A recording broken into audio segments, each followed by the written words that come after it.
কেন তোমাকে তোমার মালিক তৈরি করলো? এটা ভাববে না?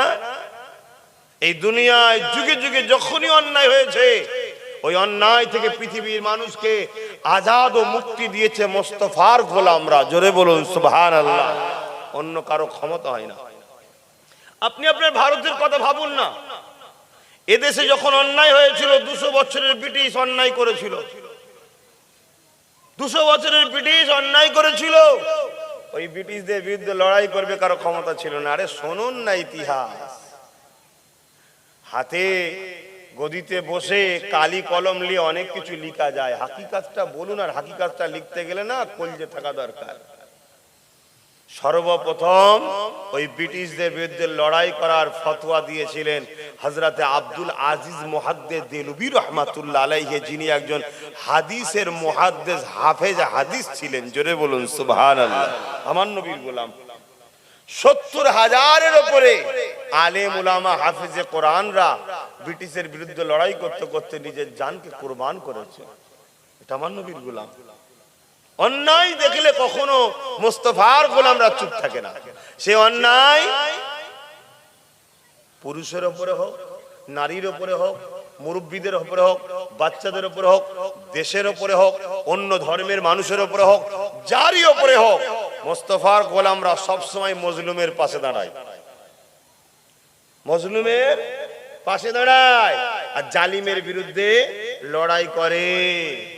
যদি তানার নিজের ছেলেও হয়, তানার যদি নিজের ছেলেও হয়, তথাপিও ছেলের পাশে মুস্তাফার গোলামরা দাঁড়ায় না।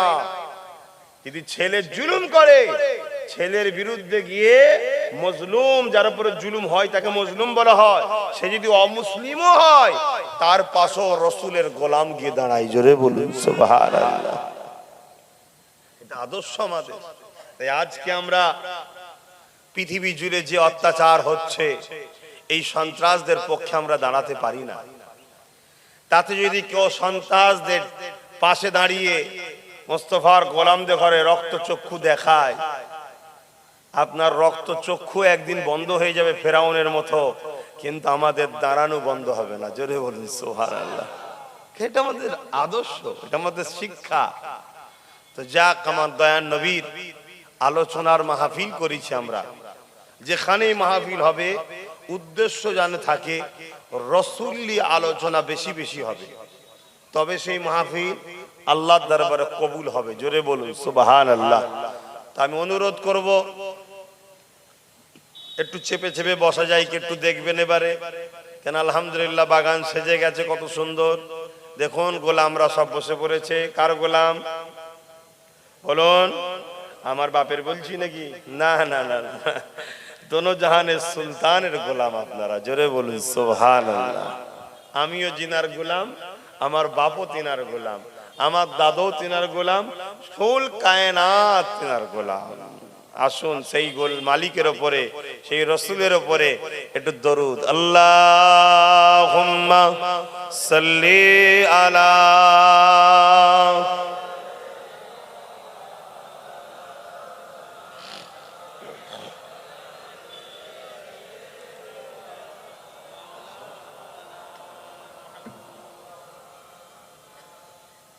চারটে আজান,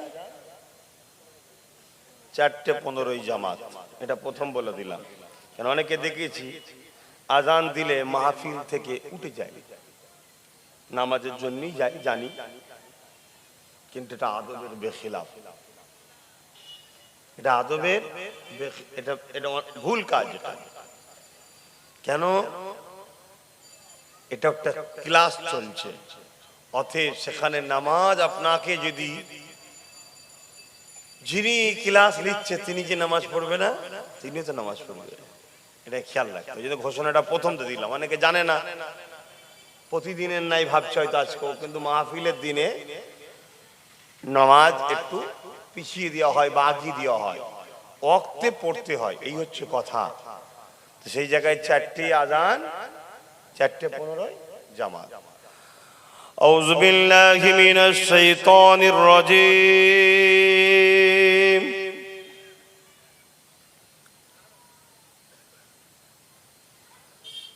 বিসমিল্লাহির রহমানির রহিম।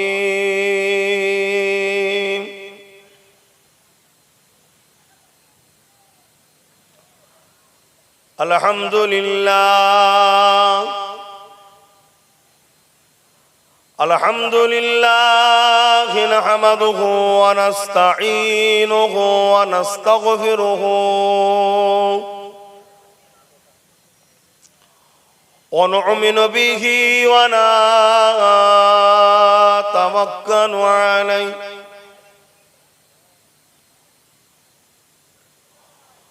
ওয়া নাউযু বিল্লাহি মিন শুরুরি আনফুসিনা ومن سيئات أعمالنا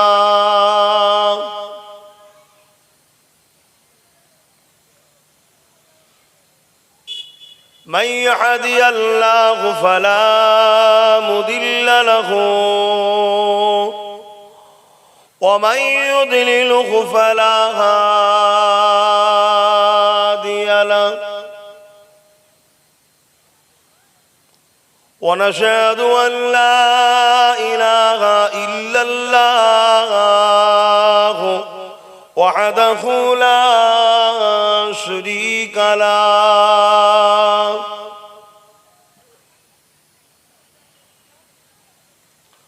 ونشهد أن سيدنا وحبيبنا ومولانا محمدا عبده ورسوله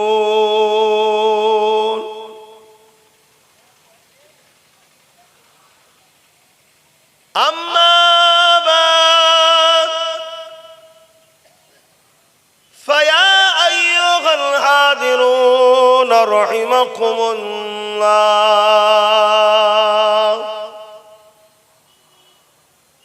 قال الله تعالى في كلام المجيد والفرقان الحميد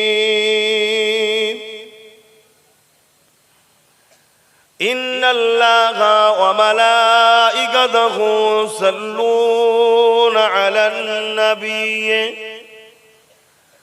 يا أيها الذين آمنوا صلوا عليه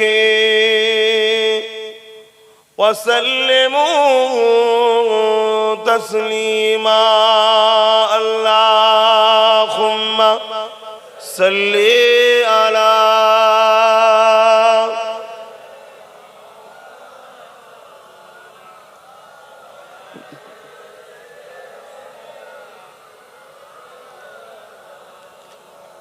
প্রত্যেকটা ভাইকে বলবো জবান খুলে দরুদ পড়ুন। আশা করছি সবাই পড়ছেন। যদিও কারো জবান দিয়ে দরুদ না বেরোয়, জানবেন আপনি কতটা নসিব খারাপ যে একা যখন থাকি তখন তো পড়তে পারি না, কিন্তু একসাথে হয়ে সবাই পড়ছে, এখানেও বেরোলো না দরুদ। অথচ দরুদ পড়ার হুকুম আল্লাহ দিয়েছে, সাল্লু, দরুদ পড়ো। দরুদ পড়লে কি হয়? যে দরুদ পড়ে আল্লাহ তার 10টা গুনাহ মাফ করে, 10টা মাকাম বাড়ায়, 10টা নেকি দেয়। জোরে বলুন সুবহানাল্লাহ। দরুদ পড়লে কি হয়? তার এবং তার বাপের নাম ধরে রাসূলুল্লাহর দরবারে দরুদটা পৌঁছানো হয়। জোরে বলুন সুবহানাল্লাহ। দরুদ পড়লে কি হয়? নবী বলছেন কিয়ামতের দিন আমার কাছের তারা হবে, আমি শাফাআত তাদের করব। জোরে বলুন সুবহানাল্লাহ। এরপরেও যদি আপনার মাহফিলে বসেও দরুদ না বেরোয়, আমি তার সবার মুখের দিকে চেয়ে চেয়ে দেখতে পাচ্ছি না। আপনি আপনার বিবেককে প্রশ্ন করুন, আপনার দিলকে প্রশ্ন করুন যে হায় আমার এত খারাপ হলাম কি করে, আমি এত খারাপ হলাম কি করে? যে যা ধর্মে ধর্মীয় স্লোগান দিচ্ছে, আমি ইসলাম ঘরের ছেলে, এটা আমার কাজ, এই দরুদ আমায় পড়তে হবে। কর্মজীবনে ব্যস্ত, বিভিন্ন জীবনে ব্যস্ত, পড়তে পারিনি, কিন্তু একটা বাহানাই তো সবাই এক জায়গায় হয়েছে, এখানেও তো পড়া দরকার, কিন্তু এখানেও বেরোচ্ছে না। তাই সবাই পড়ুন আল্লাহুম্মা সাল্লি আলা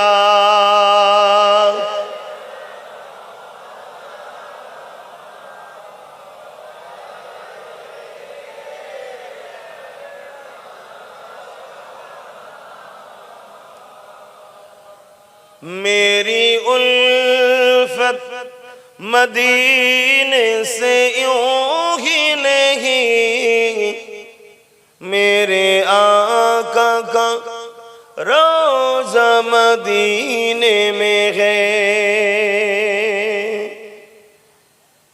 मैं मदीने की जानिब न कैसे खींचूं, मैं मदीने की जानिब न कैसे खींचूं, मेरी दीन दुनिया मदीने में है। अल्लाहुम्मा सल्ली अला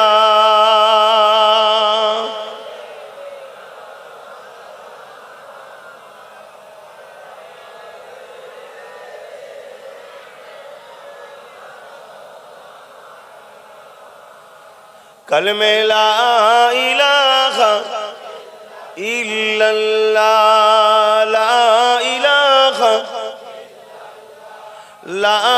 इलाहा इल्लल्लाह, ला इलाहा इल्लल्लाह, मुहम्मदुर रसूलुल्लाह, हस्बी रब्बी जल्लल्लाह, मा फी क़ल्बी खैरुल्लाह, हस्बी रब्बी जल्लल्लाह, मा फी क़ल्बी खैरुल्लाह, नूर मुहम्मद सल्लल्लाह, हक़ ला इलाहा इल्लल्लाह, ला इलाहा इल्लल्लाह, ला इलाहा इल्लल्लाह, मुहम्मदुर रसूलुल्लाह। अल्लाहुम्मा सल्ली अला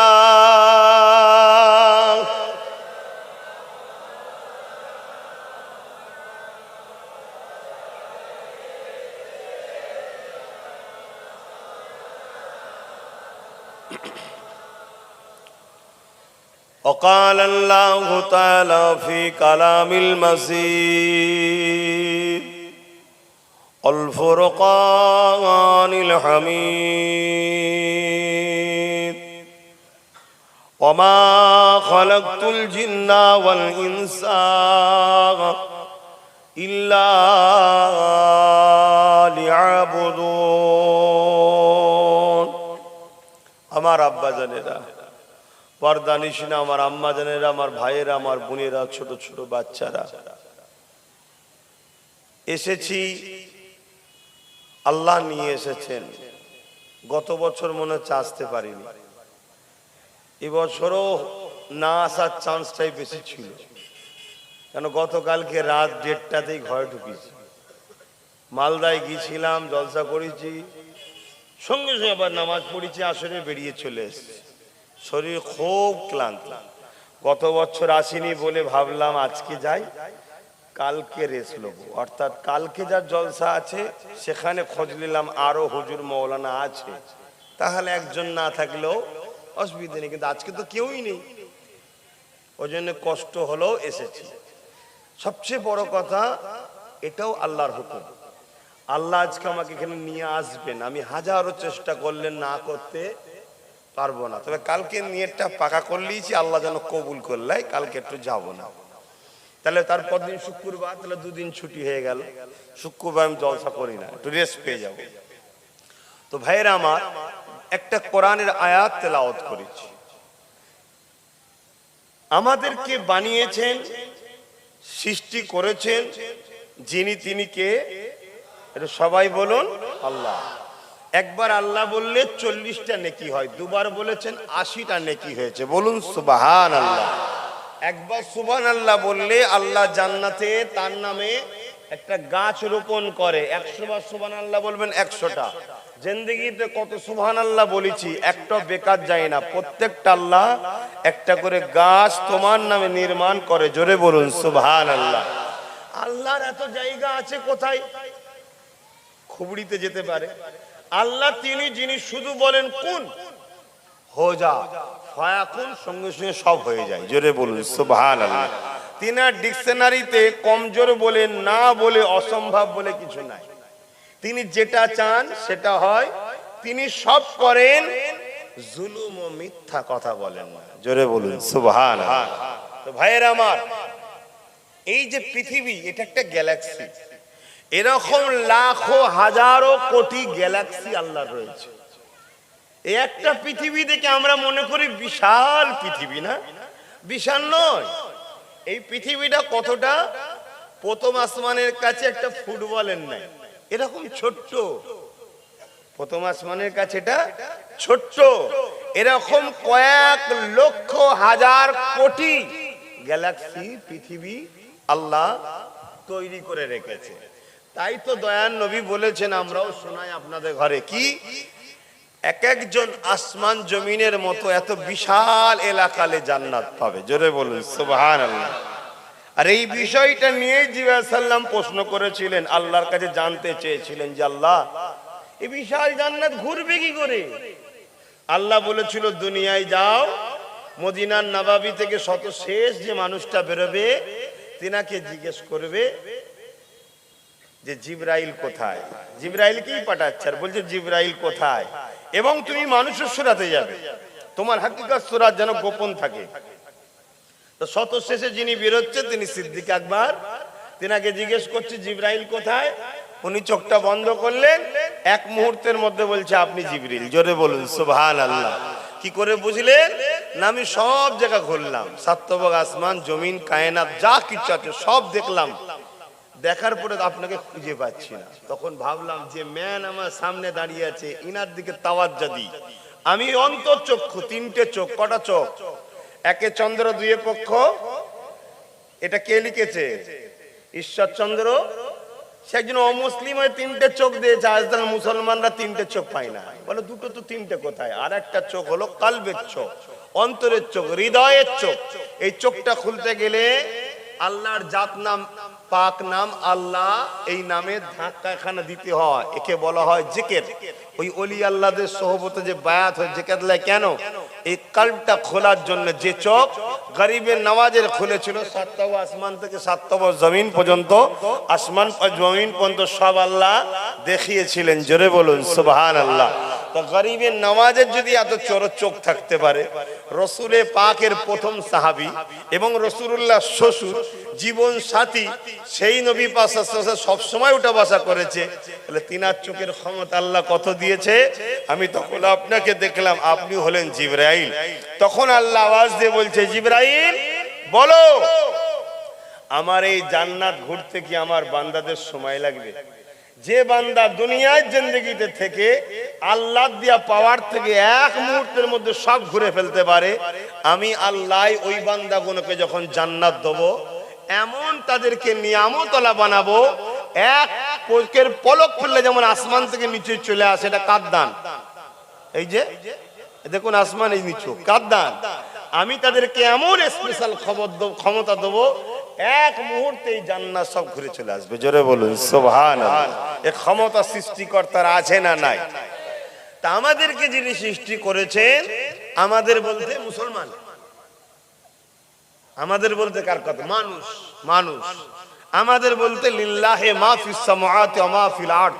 জমিন আসমানে যা কিছু আছে, এ গাছ, এ জমিন, এ আসমান, এ সাগর, এ পাহাড়, এ পর্বত, এ পানি, সব কিছুর মালিক একজন। তিনি কে? আল্লাহ।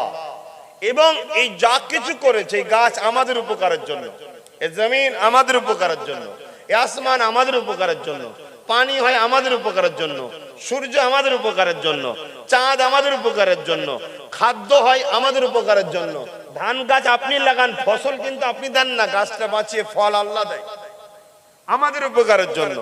যা কিছু আছে সব আমাদের জন্য। তা আমাদেরকে আল্লাহ বানিয়েছে কেন?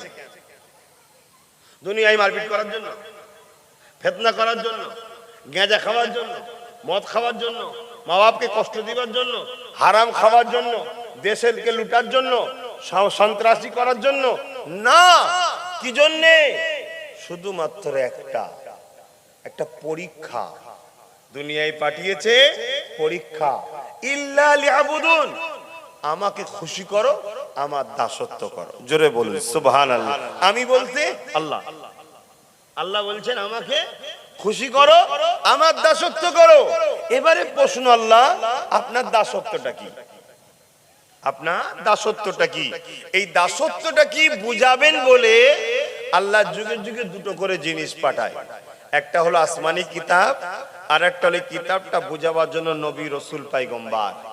1,00,000 মতান্তর 2,24,000 শিক্ষক এসেছে, আল্লাহর পছন্দনীয়, আল্লাহ সিলেক্টেড। আর মোট 104টি কিতাব এসেছে। তার মধ্যে 4টের নাম জানি, তাওরাত, জবুর, ইনজিল। আর এই সব কিছুর উপরে শ্রেষ্ঠ শতশেষ চূড়ান্ত আসমানি কিতাব কোরআন, ফুরকান, কালামুল্লাহ শরীফ। জোরে বলুন সুবহানাল্লাহ। এই যে যত নবী রাসূল এসেছে মানুষের জন্য এসেছে, এই কিতাব এসেছে মানুষের জন্য।